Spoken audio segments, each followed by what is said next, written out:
喺第一日，我哋同大家提過呢個問題，你會唔會結婚啊？你識唔識做男人？識唔識做女人啊？唔識。點解啊？其中嘅道理我哋唔識。呢本書係我哋喺鄭州舉辦論壇，當地政府邀請我哋，當地有觀眾送俾我哋嘅。喺漢朝嘅時候，教育女子嘅書，呢本書喺中國歷史上邊一直流傳到而家2000幾年啦。女戒、女論語，咁有好多人一見到呢個咩年代啊，就抌埋一邊，唔睇啦，過時啦，過時啦咩？冇過時，唔相信啊？我哋請大家嚟睇下其中一段文字，教你點樣做女人嘅。莫學他人，你唔好要學咁樣嘅女仔，跳梁可惡，好似跳梁小丑一樣上竄下跳，一啲都唔安分。佢唔係安靜，咆哮尊長，咁簡直就係傲慢到狂妄到極點，說辛道苦。哎呀，好難做啊！你叫佢做少少嘢咩？哎呀，我受唔住啦！怨天尤人，呼喚不來。你點樣叫佢？佢一啲聲都冇，佢唔理你。哼，飢寒不顧。你係長輩，你覺得凍，覺得餓，佢唔理。咁樣嘅人，好似咁樣嘅人叫咩呢？叫做惡婦，係壞女子。佢點樣呢？天地不容，呢啲係自然規律，唔能夠容忍咁樣嘅人，會懲罰佢。雷霆震怒，天上打雷，真噶！我哋聽到呢啲說話，唔相信，責罰加身，仲有咁樣嘅事，悔之無路，唔可能。點解啊？呢啲係神話傳說、封建迷信，佢唔了解傳統文化。嗰個責罰加身係自然規律對你嘅懲罰。點解啊？你挑戰自然規律，你挑戰真理，係咁，點會冇悲慘嘅下場啊？我哋跟住落嚟呢個採訪，我哋希望各位一定要聽，翻去同屋企人好好講下，非常難得噶。我哋遇到呢一位老師，亦都係非常之偶然，為咗令到大家堅定相信，我哋要問下呢位老師佢嘅姓名同埋詳細嘅家庭住址。我係嚟自吉林省扶餘縣圖賴椒鎮西三家子村，我個名叫做張宏合，今年31歲。佢哋屋企發生嘅事，當地嘅鎮政府、當地嘅鄉親父老都知，喺當地亦都算係個名人嚟，都了解佢嘅。你睇下，佢今年31歲，31年回首呢一生，佢太痛苦啦。災難都係由種子嘅。我哋跟住落嚟就由種子問起，大家聽下，我哋有冇呢個種子？你如果有，好啦，咁就好痛苦啦。我喺7歲嘅時候就特別怨恨我嘅父母，因為我哋有4兄弟姊妹，我係最大嘅。當時我就諗，有咗弟弟妹妹好食好着嘅，就冇可能屬於我一個人噶啦。而且我嘅攀比心特別重，我見到人哋着得好、食得好，我就好怨恨我嘅父母，點解賺唔到錢買啲新衫俾我着呢？而且我嘅性格特別剛強，從來冇安穩嘅時候，我媽媽就鬧我，我就唔服氣，唔服氣呢，我媽媽就打我，我唔可以直接同我媽媽頂撞嘅，所以我更加唔服。所以我就用力咁樣咬自己嘅膊頭，將自己嘅膊頭咬到紫色為止。但係我覺得都係發洩唔夠，於是我就用力咁樣刮自己個嘴。我哋聽到啦，挑梁可惡吓，挑梁可惡吓。佢又細幾多歲啊？7歲啊，唔幼順。你睇下，唔好以為佢人仔細細啊，呢個女仔太可惡啦，呢個閨女。7歲嘅時候就咁樣啦，唔有信，佢強硬剛強，邊個都唔好惹佢啊！尤其是係食飯嘅時候，我特別中意向我爸爸發脾氣，直至到我爸爸氹我上台食飯為止。呢個時候我先覺得特別開心，時時我都喺度諗，點解我會咁命苦？點解我要過呢啲咁嘅生活？點解我會生喺咁窮嘅屋企裏面？我點解唔可以去到啲有錢人屋企裏面呢？我恨不得馬上長大，離開呢個屋企。想離開自己呢個家，覺得屋企窮，佢要去有錢人屋企，想盡快結婚。咁好啦，自細就說辛道苦，話自己好難生活。好啦，結咗婚之後呢，我哋嚟聽下結婚嘅時候，父母係咩態度？我同我老公識咗1個月就結婚啦。當時我嘅父母係唔同意嘅，我爸爸媽媽就勸我話：你再考慮下啦。當時我講咗一句唔係人講嘅說話，我話我唔使你哋嚟，就算我乞食，我都唔會去你屋企大門口乞。呢啲係個女對自己父母講嘅說話，乞飯我都唔要乞到你屋企門口。你睇下，咁已經係忤逆到極點啊！咁就結咗婚啦，過咗門啦。到我嫁咗俾我老公嘅時候，我嫌我自己屋企窮，我丈夫佢哋屋企比我哋屋企更窮，佢哋住嘅係爛屋，用嘅係爛煲。我哋農村有2個煲，一個煲仲係漏嘅。喺我結婚之前，我個叔叔就話俾我知：侄女啊，你去到佢屋企咧，頭3腳要踢開㗎。我媽媽仲有我爸爸仲話：你嫁俾佢就嫁俾佢啦，總之佢都唔會蝦到你嘅。結婚之後，我有4個大姑姐，我成日都覺得我嗰4個大姑姐咧，佢哋講親啲乜嘢都係蝦我㗎，而且我見我哋屋企仲爭人好多外債，我成日都好唔開心。我哋頭先注意到佢喺出嫁嘅時候咧，佢屋企人叮囑佢乜嘢？你去到嗰度之後，一定點樣啊？一定唔好俾人哋欺負。你睇下，教都教啲咁嘅嘢，唔係去嗰度叫你做一個好媳婦。我印象好深，佢係個女企業家。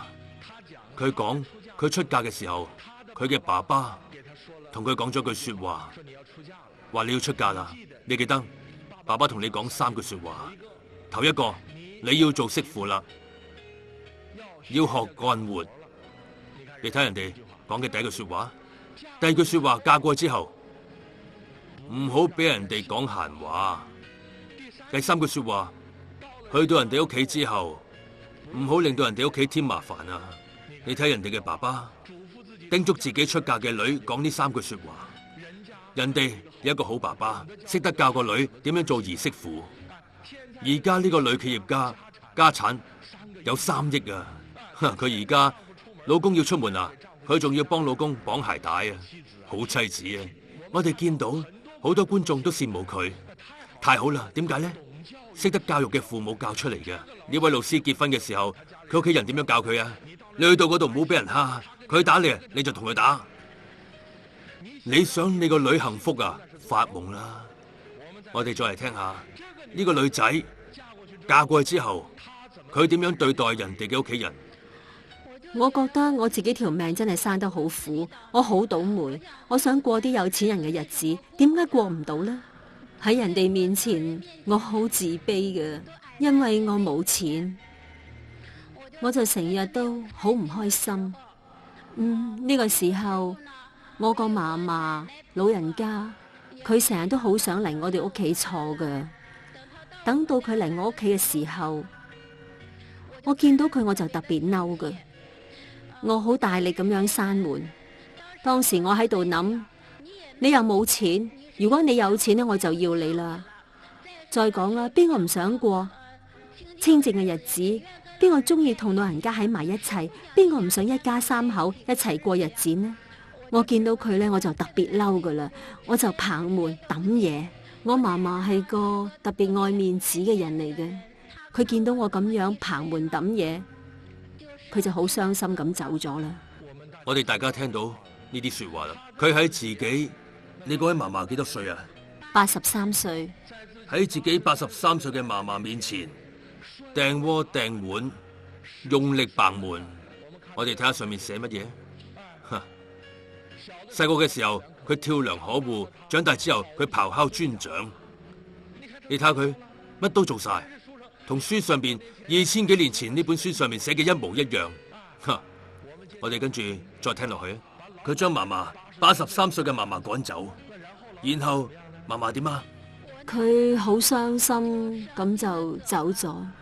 呢件事唔到半年嘅時候，佢就過咗身啦。過咗身？係啊，其實喺第一日論壇度，第一日開幕喺個屏幕嗰度，我見到嗰位老婆婆佢慘死喺嗰度嘅時候，我就諗起我嘅嫲嫲。我嫲嫲30幾歲就守寡啦，佢唔求食好嘅嘢，佢亦都唔求着好嘅衫，只係想同我哋生活喺埋一齊。但係當初我就係為咗錢，就係因為嫲嫲冇錢，就將佢趕走。係啊。你嗰陣你幾大啊？當時我23歲，將83歲嘅嫲嫲趕走。我哋睇到書上面寫嘅，唔好學咁樣嘅人，咁叫惡婦。點啊？天地不容，雷霆震怒。你唔好唔信啊！你挑戰人倫，挑戰自然規律，你哋睇下結果係點？佢一定有下場嘅，一定有下場。我哋嚟聽下。我趕走我嫲嫲唔到半年，我嫲嫲就死咗啦。喺死咗冇幾耐，我記得有一日大約係5點幾度啦，天上烏雲密布咁，行雷閃電，我聽到好大聲嘅雷，將我哋屋企嘅屋劈中。劈中咗你哋間屋？係啊。打咗個大雷？係啊。當時我同我嘅細蚊仔喺坑度面對面坐，我見到有一道光衝埋我哋度，我聽到砰一聲，原來我哋啲窗全部爛晒，我嚇到抱住個細蚊仔走去我老爺屋企。當時我見到我啲被咧都燒着咗，鏡都劈到爛晒，我見到我間屋都着火啦，咁我咪走去叫人救火咯。當時有好多人幫我哋屋企救火。係咁，當時你認為點解呢？點解天上打雷亦都唔落雨，天上突然間打個雷劈中你哋間屋嘅呢？當時我認為係我倒霉咯，我唔會諗到係我大逆不道。我覺得我自己條命苦，我覺得我條命都夠苦噶啦，打雷都唔會劈我噶啦，一定係劈歪咗啦。天上打雷係劈歪咗，當時係咁諗，真係咁以為，唔覺得自己係缺德。好，你睇下人糊塗，佢冇學過呢本書，佢唔識，冇睇過呢啲說話，佢睇咗都唔信，認為咩呢？呢啲係要拋棄嘅。係咁，跟住落嚟再聽下，大火將間屋燒光咗，跟住呢，仲喺邊啊？間屋燒着之後，我哋自己屋企咧就割咗啲草，又蓋過另外一間屋，之後就更加怨恨啦。我怨恨我嘅老爺，我從小嘅攀比心咧就特別重嘅。我就話你睇下人哋屋企啊，又有屋又有地，點解你哋屋企乜嘢都冇噶？而且又冇俾錢，亦都冇彩禮，仲爭人哋咁多外債。彩禮，我哋嚟問下，好似你哋咁偏僻嘅農村山區裏邊，呢啲彩禮禮金咧，一般要幾多錢噶？女仔要過門嘅話，要人哋要幾多錢呢？8萬至10萬啦，而且仲有金鏈啦、金額啦。我哋大家聽到啦，農村山區女仔結婚同男方要幾多啊？8萬到10萬，人哋都係種地嘅農民。你話呢個女仔年紀輕輕去做人哋嘅媳婦，你點能夠擘大口要人哋咁多錢啊？咁同土匪搶錢有咩區別啊？大家諗下，你對人哋屋企冇任何貢獻，人哋就娶呢個媳婦，你哋一家人，你點解會咁忍心做呢啲事噶？都係面朝黃土背朝天，你一開口就係8萬到10萬，你咁係要老人家條命咩？你睇我哋今日好多人屋企裏邊仲鼓勵呢一啲，真係啊！佢哋屋企可以俾幾多錢你啊？都喺度問呢啲嘢。錯啊！你咁樣去問，做家長嘅問，啲細路佢就喺度比啊！呢位老師佢就怨恨，佢怨恨佢老爺，佢怨恨佢男方屋企俾錢俾得少，所以你想令自己個女屋企幸福，咁係冇可能嘅，係發夢嘅。佢日日怨恨，我哋聽下佢點樣對待男方佢老公嘅爸爸嗰個老爺，佢用咩態度？我覺得因為我冇收到彩禮，所以喺人哋面前我抬唔起頭，冇面。我從來都睇我老爺唔順眼嘅，尤其是食飯嘅時候，我特別嫌棄佢污糟。我唔理佢食唔食到嗰啲嘢，咬唔咬得喐，只要我想食嘅，我就會煮嚟食。佢唔中意食啲乜嘢，我就專煮啲乜嘢。佢中意食麵咩？我就煮飯，一餐麵我都唔煮俾佢食。折磨佢係老人家嚟噶。我成日就係咁怨恨。咁食飯嘅時候點樣同老爺講嘅？我當時就話：你咩都冇賺翻嚟，仲爭人咁多錢俾你食啊！一個頂3個啦。老爺佢就快70歲啦，係嘛？係啊，72。老爺都72歲啦。呢個23歲嘅兒媳婦咁樣同老人家講說話，我哋大家再睇下呢個2000年前嘅古書上面點樣講？呼喚不來，飢寒不顧，雪身杜甫，呢位老師通通都具備啊！咁樣嘅人係天地不容，你唔相信？我哋繼續聽，一個又一個嘅反作用力，嗰啲報應一個一個接住嚟。我成日都覺得佢哋屋企全家人都對我唔住，我自己做咁多嘢，我條命咁苦，我仲要湊仔，我成日都唔開心嘅，日日抱怨。係啊，喺我哋嘅團度有一家人着咗火，佢哋屋企離我哋屋企特別遠嘅，而且嗰一啲風咧刮得特別奇怪，啲風咧係打斜吹嘅，又再一次將我哋屋企燒咗啦。啲風打斜吹，咁我問下啦，你嘅左鄰右舍有冇着火啊？我哋嘅左鄰右舍都係草屋，但係冇事。就你哋屋企嗰間着火？係啊，淨係我屋企着火。係咁，你點諗呢？我咪更加怨天尤人咯。我覺得我更加命苦啦。當日啲風如果唔係打斜吹，我哋屋企就冇事啦。我認為啲風吹歪咗。你睇下，頭一次屋企家屋着火，天上打雷劈中佢哋屋企，佢講咩呢？個雷劈歪咗。今次啲風咧又吹歪咗，都同佢冇關係。你睇下呢個人，佢呢啲思維方式，咩叫怨天尤人呢？天都唔啱，人唔啱，連天都唔啱。係咁，我哋再問下啦。而家屋企間屋又燒光咗，咁點辦呢？間屋燒清光啦，我哋屋企咧淨係攞咗農用嘅4輪車同埋幾張被，咩都冇攞到啦。間屋燒清光之後，鄉政府咧就補助3000蚊俾我哋。你哋屋企呢一啲事，鄉政府都知道。係啊，補助咗3000蚊幫你哋起屋。係啊，呢3000蚊係唔夠起屋噶。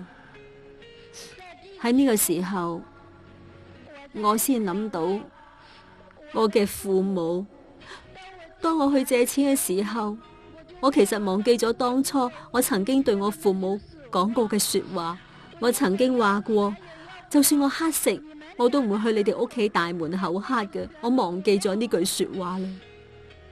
等我去到我父母面前借錢嘅時候，我父母咩都冇講，佢就攞錢俾我起屋。當時我父母嘅環境都唔係咁富裕嘅，我父母都肯借錢俾我起屋。父母老人家借錢幫你哋起屋。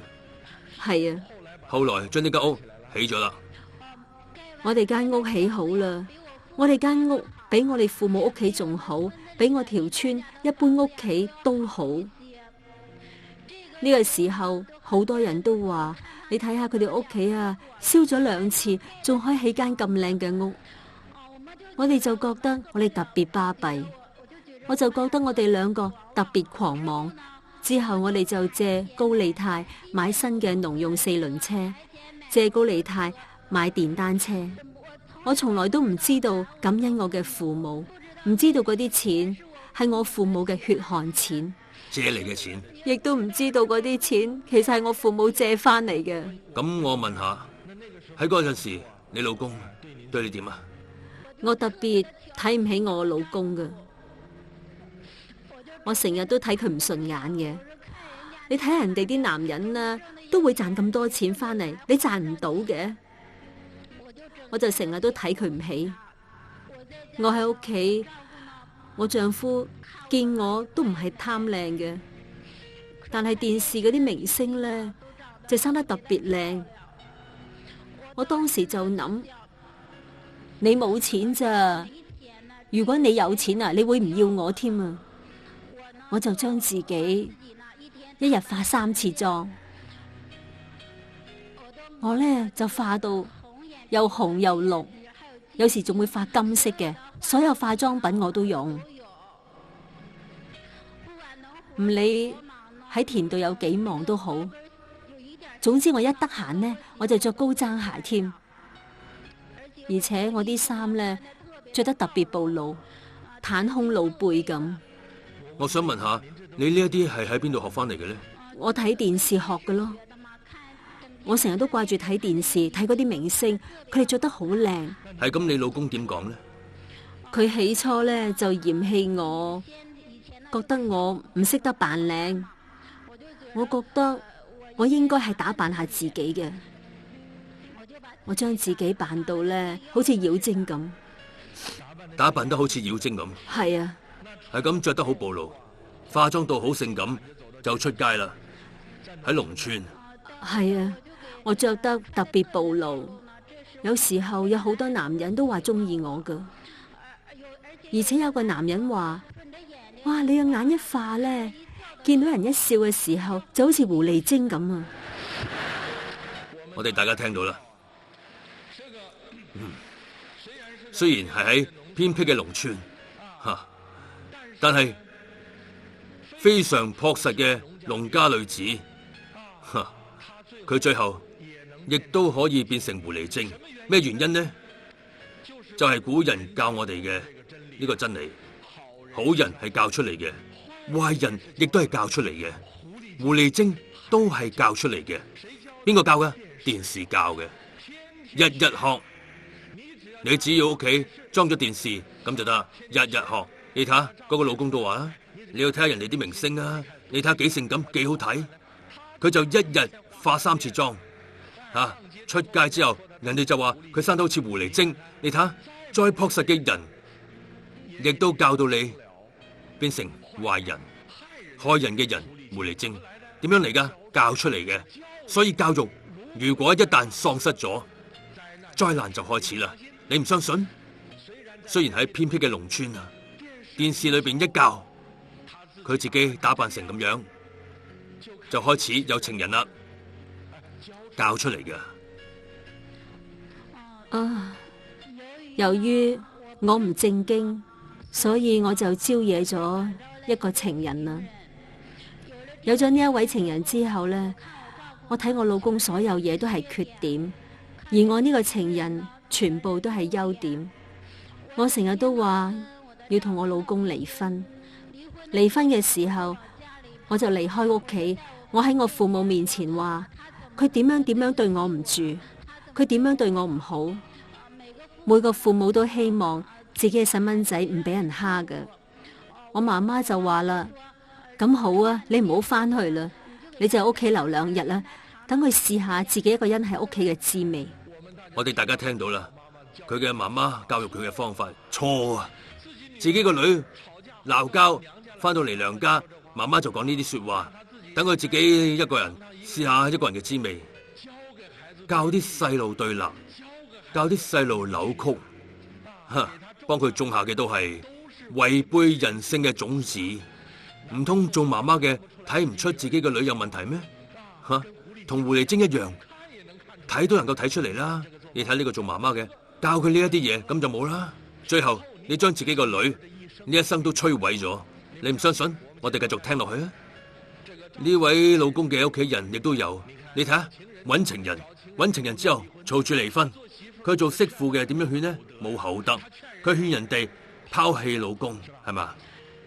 嗰陣時，我老公嘅三家姐，當時佢都同佢嘅情人私奔。有一次佢哋嚟我哋屋企，我個三姐夫特別想佢翻去，所以佢跪低。當時我一啲都唔感動，我就話啲咁嘅男人都賺唔到錢翻嚟養你，你同佢一齊有咩意思啊？你唔同佢一齊就算啦，你咁樣做係啱噶。我講咗好多挑撥佢哋嘅說話，就係勸人哋媳婦拋棄老公，叫人哋離婚呢啲諗法，係嘛？係啊，係咁。你講完之後，佢嗰個三姐夫聽到之後係好嬲。我三姐夫知道之後啊，佢真係好嬲啊！就喺佢走嘅當晚，我屋企俾我三姐夫用柴油燒着咗。你睇下佢哋屋企間屋，第三次又着火。頭一次係俾雷劈中咗，第二次打風專燒佢哋屋企，第三次。咩叫天怨人怒呢？人都唔放過佢哋屋企，佢三姐夫用乜嘢啊？用柴油係咪？係用柴油。用柴油燒咗佢哋屋企。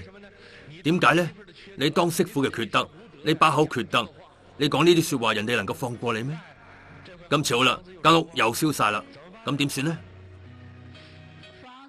間屋燒咗之後，我丈夫特別嬲，加上我又跟咗第二個，佢已經怨恨咗好耐噶啦。我丈夫一氣之下就用瓦匠用嘅利器將我三姐夫打死咗。佢老公用嚟瓦匠嘅瓦刀將佢三姐夫殺咗。而家我哋問下，佢而家人喺邊啊？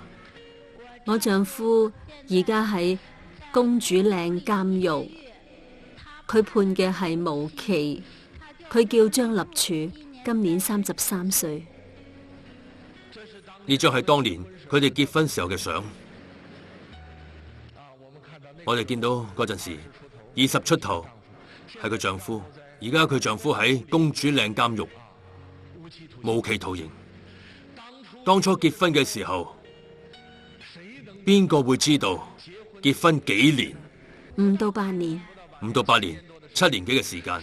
邊個會諗到結婚7年，丈夫殺人入咗監獄，屋企間屋俾大火燒咗3次，嫲嫲被擊死。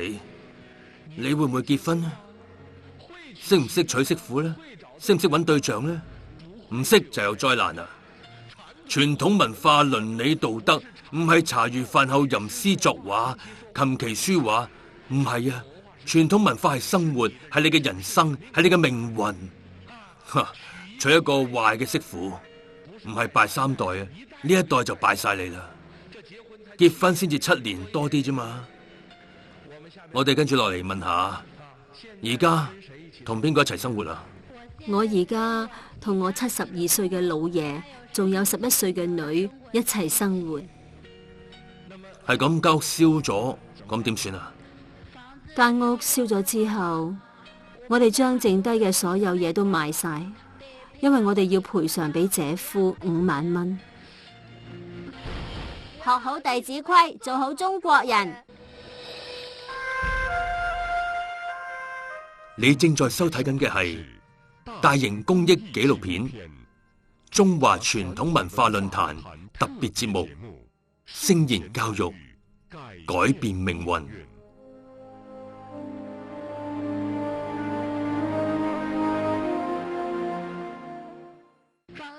間屋冇咗啦，冇得住。我喺呢個時候亦都學習傳統文化，知道自己坐喺邊度。我老爺想有一個屬於自己嘅屋企。呢個時候，我哋條村有好多學習傳統文化嘅老師。我對佢哋話，我想起返間屋。佢哋知道我哋屋企嘅情況之後，佢哋一分錢都冇要到，義務幫我哋起屋。佢哋都住得好遠噶，但係佢哋自己坐車嚟幫我起屋。有啲我都唔識佢哋噶。喺晏晝嘅時候，都係學傳統文化嘅。係啊，幫你哋屋企起屋。喺晏晝嘅時候，好熱嘅天氣，佢哋都唔休息噶。喺呢一度，我非常之感謝佢哋，能夠令我哋老嘅少嘅，祖孫三代。係啊，有一個安穩嘅屋企。我哋問下你，學咗傳統文化，有冇將古聖先賢嘅教導，將呢個論壇嘅光點送去俾監獄裏邊嘅丈夫，等佢學下呢？我學咗傳統文化之後，我寫咗好多嘢俾我喺監獄嘅老公。我丈夫都知道自己做錯咗啦。佢話佢真係唔係人嚟啊！佢令到白髮人送黑髮人。如果上天能夠再俾多次機會佢嘅話，等佢出嚟嘅時候，佢願意奉養我三姐夫嘅爸爸。我見我老公嘅時候，我老公就話喺監獄度70%嘅人都係因為男女關係混亂而入嚟嘅。喺我哋條村嘅附近有好多咁樣嘅例子，我就先講兩個。有一個呢，就係嗰個女人跟佢嘅情人俾佢老公發現之後，佢丈夫攞住把刀向住佢嘅情人斬落去。呢個女人呢，就擋喺佢情人嘅面前，佢丈夫就錯手將佢太太殺死咗，而家都喺公主嶺監獄，判嘅都係無期。仲有一個呢，呢個女人跟個男人私奔，俾佢老公發現之後，佢個老公呢，揾到呢個情人，仲將呢個情人殺死咗添。將條屍抌咗喺農村嘅柴草堆，然後焚屍。佢判嘅係死緩，亦都喺公主嶺監獄。我哋聽到呢啲案件，好多都係發生喺農村。喺我哋呢一代印象當中，農村嘅可以講絕大部分嘅人都係非常樸實嘅。但係而家犯罪率好高，往往都係呢啲人喺度做。咩原因呢？邊個教嘅呢？網絡、電視、媒體、雜誌呢啲嘢日日喺度教到最樸實嘅人，你睇下而家都變成殺人犯啦。我哋大家一定要知道，教育喪失咗，而家都係錢，有錢就得啦，唔係咁樣一回事噶。我哋想得到和諧，社會和諧，家庭和諧，身心和諧，你點解得唔到呢？人道嘅教育冇咗。古人講對女子嘅教育，對女子嘅教育係最重視嘅。唔好睇唔起女性啊！我哋打倒傳統文化，拋棄傳統文化100幾年，錯晒。古人對女子嘅教育重視研究嘅程度係非常之深嘅。女子從一生出嚟，細個嘅時候4門功課，頭一個婦德，女子要有德行，自細教俾你柔順、謙卑、安靜、旺夫旺嫁，教呢啲嘅，你話對人幾好呢？第2門功課係咩呢？頭一個係婦德，德行，培養你自己，保護你嗰啲天性，女子嘅天性。第二個係咩呢？第二個叫婦賢，女子要識講說話。你要佢做咩啊？又冇錢又窮，你要搵一個更好嘅啦。你呢句說話就搞出人命啦，真噶。所以做女子嘅，你要識講說話，唔識啊，都係跟電視學。而家嘅都係胡說八道嘅。第3個叫婦容，女子嘅穿着容貌，呢啲係吊帶裝，前後都要露出嚟。呢啲性感都係跟電視學嘅，咁就將婦德全部破壞晒，婦容全部破壞晒，冇人教佢。最後一個就係婦工，工係乜嘢？就係女子嘅針線活、料理家務，呢啲都係佢相夫教子嘅基礎嚟。個家交俾你啦，男主外女主內，呢個家交俾你啦。呢4門功課，古人我哋中華民族4000幾年世世代代傳承，而家唔教呢啲啦。而家啲女子都係出去搵錢，你賺1萬我都賺1萬，俾呢啲，屋企冇人管，雙方老人冇人理，細路冇人教，丈夫冇人幫，飯冇人煮，都係出去食餐館嘅。你睇下西方價值觀，仲要揾情人添。你鬧我一句，我鬧翻你10句，咁樣點會冇災難啊？呢個家庭點能夠和諧啊？我哋頭先見到結婚呢一張相，唔理佢係農村嘅好，定係城裏邊嘅都好，我哋見到啦。邊個能夠諗到會係咁樣一個下場？我哋學咗傳統文化，我哋諗到乜嘢，我哋都睇得明白。你唔學，你睇唔出嚟。你學咗傳統文化，你一睇你就知道佢一定有災難。點解呢？人有問題啊嘛。所以你識唔識結婚啊？識唔識搵朋友啊？呢啲說話唔係隨便講噶。係咁採訪嘅最後，我哋想問呢位老師一個問題。佢今年31歲，呢啲係3年前屋企發生嘅事。佢老公係無期徒刑，如果改判嘅話，至少20年。係咁，老公放監喺監獄出嚟啦，佢已經係50幾歲噶啦，頭髮都白晒。有冇人勸過你帶住細路改嫁呢？啱啱先31歲啫，你點諗啊？都有好多人，佢哋勸我改嫁，話晒都係無期啊！亦都有人介紹對象俾我，條件仲特別好添，而且仲係城裏面嘅人，特別有錢。但呢個時候，我學習咗傳統文化，我知道全部都係自己做錯咗。當我攞到弟子規，攞到嗰本書嘅時候，我條條都做到啦，但係我係做反咗。我喺呢一度，我請所有福州嘅父老鄉親，仲有電視機前嘅所有觀眾，為我作證，我一定會等到我丈夫翻嚟嘅。一定要等到佢。雖然20幾年嘅青春一過就冇啦，但係我丈夫嘅青春係喺監獄度度過嘅。呢一切都係我一手造成嘅。當我見到我老公嘅時候，我丈夫都話：佢話你走吧啦。我哋屋企又冇錢，喺呢個時候，我真係唔知道我應該講啲乜嘢好啦。我嘅內心係充滿咗內疚，我太對唔住佢啦。覺得好對唔住自己嘅丈夫。係啊，親手將佢送到去監獄裏邊，等佢嘅老爺晚年喪子。佢老爺72啦，娶咗個咁嘅媳婦，個仔入咗監獄，令佢個女少年喪父。佢個女啱啱11歲，冇咗爸爸，令佢自己中年喪夫。邊個造成噶？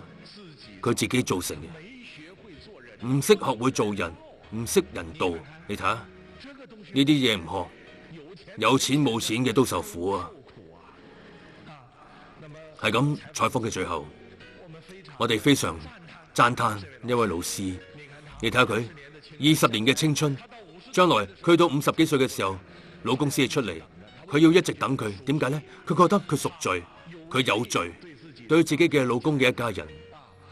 我哋大家喺呢一堂課，永遠要記住，只係30分鐘嘅呢個採訪，佢哋係用人命換翻嚟嘅，家破人亡，妻離子散，3場大火，老公殺人。採訪嘅最後，我哋大家翻到去呢一本書，漢朝人寫嘅點樣做女人、女誡、女論語，網上都有。我哋再唔好話呢啲係封建曹柏過時。我哋再睇下呢啲說話，莫學他人。女仔唔好學咁樣嘅人啊！跳梁可惡，咆哮尊長，說辛道苦，呼喚不來，飢寒不顧。而家咁樣嘅女仔有好多，80後、90後、30、40歲嘅人都有。咁樣嘅人好為惡婦，天地不容，雷霆震怒，最後責罰加身，悔之無路，後悔連路都冇。呢位老師邊一句說話佢都實現咗啊！幾可憐啊！佢如果自細學嘅係呢本書，學嘅係呢一啲嘢，佢呢一生就唔會咁悲慘。教育喪失咗，你想得到幸福，得唔到啦。你話我有錢，有錢你都冇幸福啊。所以我哋大家賺錢為乜嘢啊？啲錢咪係一張紙，錢同幸福係兩回事嚟噶，同幸福冇關係噶，仲會為你帶嚟好多苦難同災難。採訪嘅最後，我哋祝福佢哋夫妻早日團圓，家庭幸福，感恩佢哋，多謝，多謝。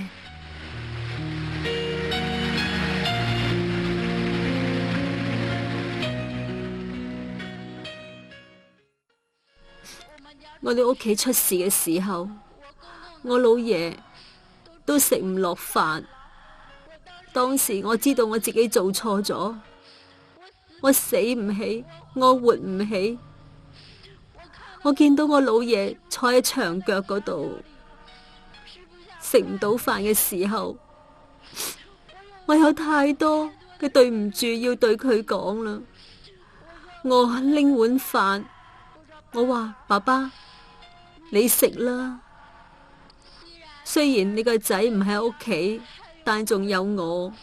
我話俾自己知，呢個時候我係唔可以死，我上有老下有少，因為呢個時候我知道我自己做錯啦。我最對唔住嘅係我老爺，我令我丈夫入咗監獄，我嘅老爺唔知道能唔能夠等到我丈夫出嚟。由今日開始，唔理去到邊個論壇，我都要話我要俾我老爺20年嘅壽命，等我老公返嚟。我好想俾我老爺可以見到佢自己個仔。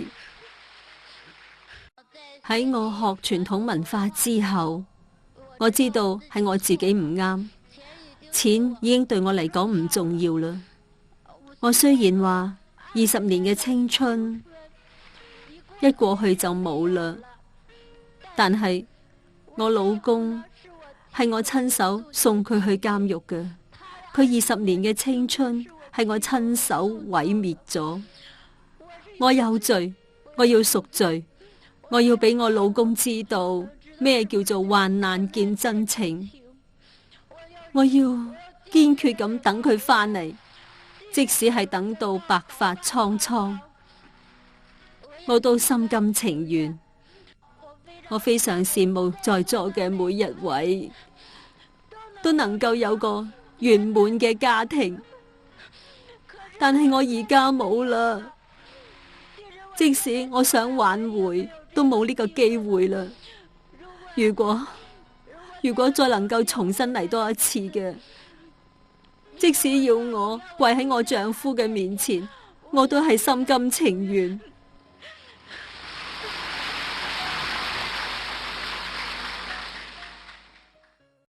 我喺度諗，我以前對我老公無情無義，佢喺嗰度冇自由，睇唔到親人，呢個令我感到我嘅罪孽太深重啦。我而家唔再同人比較啦，我亦都唔想過嗰啲有錢嘅日子啦，我淨係想同你喺埋一齊。我話等你出嚟嘅時候，就算我哋兩個係食粥，我都願意。呢個時候，我覺得我更加對唔住我老公。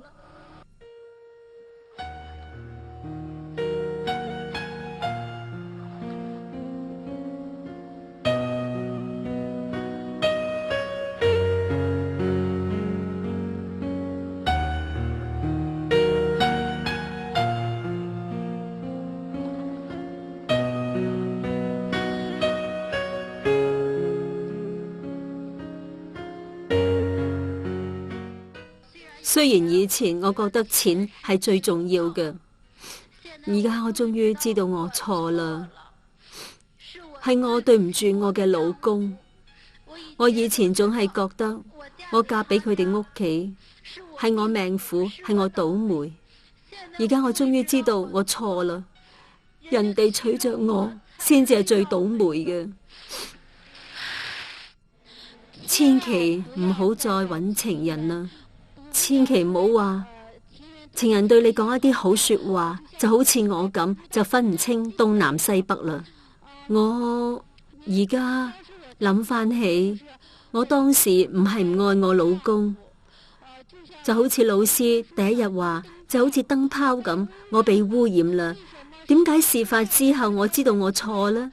我先至醒覺，原來我以前我嘅屋企係幾咁幸福，我係幾咁愛我自己屋企，愛我嘅丈夫，但係後悔已經遲啦。我更加對唔住我個女，以前我嘅所作所為喺我女面前表現嘅都係錯嘅，而且我令佢失去爸爸。我個女返學嘅時候都名列前茅嘅，但係啲人話你爸爸係監躉嚟嘅，我個女從第1名一直降到第10名。我係點做媽媽嘅？我太對唔住佢哋啦。回想起轉眼30年，回首我嘅人生，我對唔住我嘅親人太多太多啦。點解我會生活成咁樣呢？我太對唔住佢哋啦。希望所有嘅女人嫁到去夫家之後，要愛惜我哋嘅屋企，要愛惜我哋身邊所有嘅親人。喺頭一日嘅視頻度，我見到嗰位老人家孤零零死喺嗰度嘅時候，我就諗起我以前係點對待我嘅嫲嫲。點解我嗰陣時唔學傳統文化呢？點解嗰個時候我咁冇人性呢？如果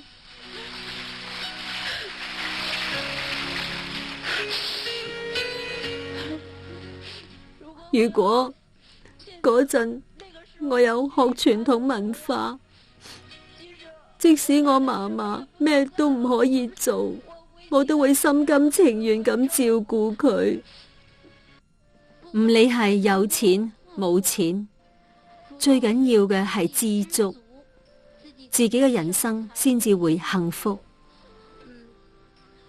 仲有對父母唔孝順嘅孩子，注定一世都唔會幸福㗎。我經歷咗咁多嘢，我先知道係我對唔住我嘅老爺，對唔住太多太多親人啦。特別對唔住我嘅父母，我令我嘅父母喺人哋面前抬唔起頭。當我真正改好嘅時候，我去我老爺面前懺悔。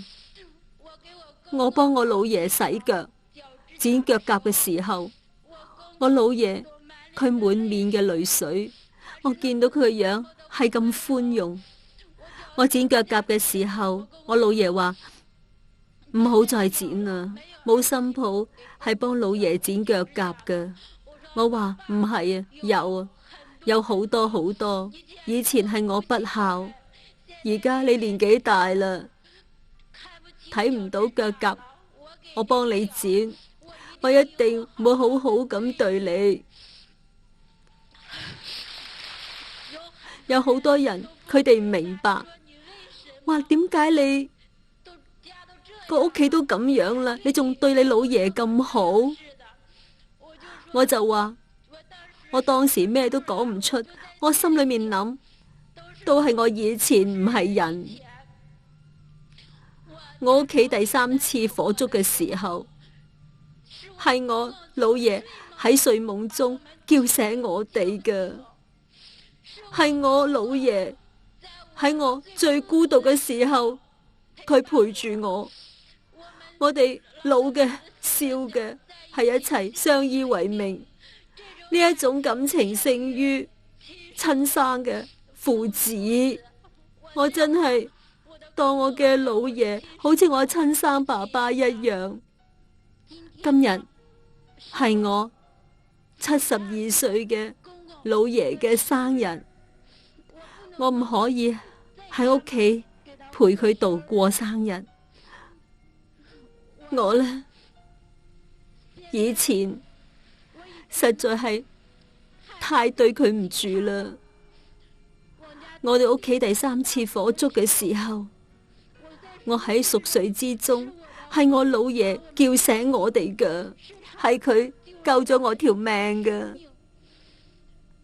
救咗我哋全家。佢唔捨得食，唔捨得着，唔捨得用1分錢。佢父母兼職，但係我都唔覺得佢好。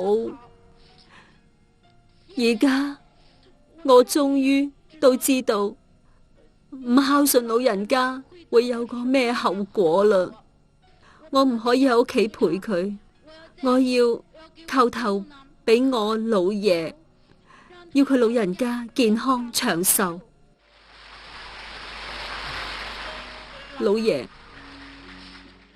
老爺，以前係你嘅新抱錯咗啦，新抱對你唔住，今日新抱向你叩頭認錯，亦都同時祝你老人家健康長壽。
先係打2聲小雷，跟住就嚟一個大雷，將我哋屋企嘅屋劈中咗咯。雖然話當時將你屋企嘅屋打咗個響雷就劈中咗，係啊，你左鄰右里間屋呢？隔籬鄰舍冇事啊，冇事，因為當時冇落雨。冇落雨就係乾打個雷。係啊，當時濃煙滾滾，天特別黑。哦，烏雲滾滾，只係打咗個好大嘅雷。就係冇落雨就專門打咗個雷。係啊，好似係專門打你哋嘅。咁之後間屋就着火係咪啊？係啊。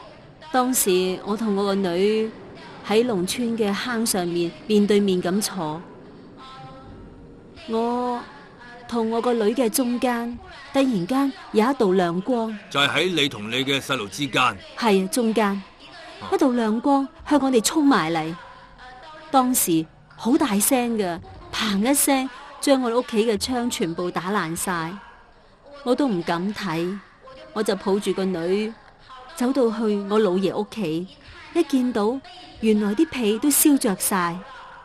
當時我哋條村有好多人幫我哋救火。當時呢個情況，你哋全村人都知。係啊，全部都知道。佢哋認為我哋屋企特別倒霉，然後好多人去幫手救火，係咪啊？係啊，係咁，呢間屋被劈中之後，起咗一場大火，間屋燒光之後，你哋冇地方住咯，咁點算呢？當時我哋割咗啲草，起咗間草屋。咁呢件事發生之後，你有冇反省啊？點解會呢個雷一劈就劈中自己屋企，將間屋燒咗？點解呢？有冇反省過？我認為我自己做乜嘢都係啱嘅，人哋都係錯嘅，點解我會咁命苦，會咁倒霉，住間爛屋都會被劈中嘅呢？你覺得自己倒霉？係啊，我只係覺得自己倒霉。我學習傳統文化。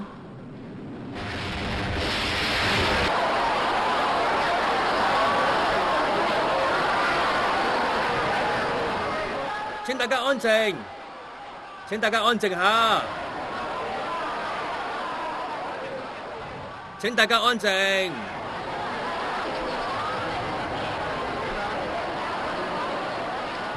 請大家保持安靜，請大家揾位坐下，坐好，保持安靜，請大家安靜。尊敬嘅各位來賓，請大家安靜，請大家合作。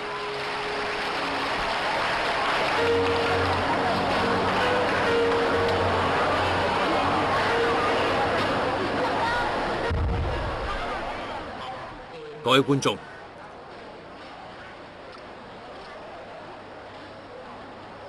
我哋跟住落嚟繼續進行頭先嘅呢個採訪。有人講呢個論壇講咗好多事，唔記得。咁呢一次咧，我哋就記得好深啦，一下就記得啦。好似咁樣嘅一件事，頭先我哋聽到有啲義工同我講得好有道理。外面落緊雨，係要令大家唔好心急返去。行雷係要大家記住，呢個真係主辦方能夠呢一次呢，我哋見到好多領導能夠親臨現場，3日嘅論壇一直陪住各位觀眾嚟聽嚟睇。感天動地，咁係真嘅，我哋感恩佢哋。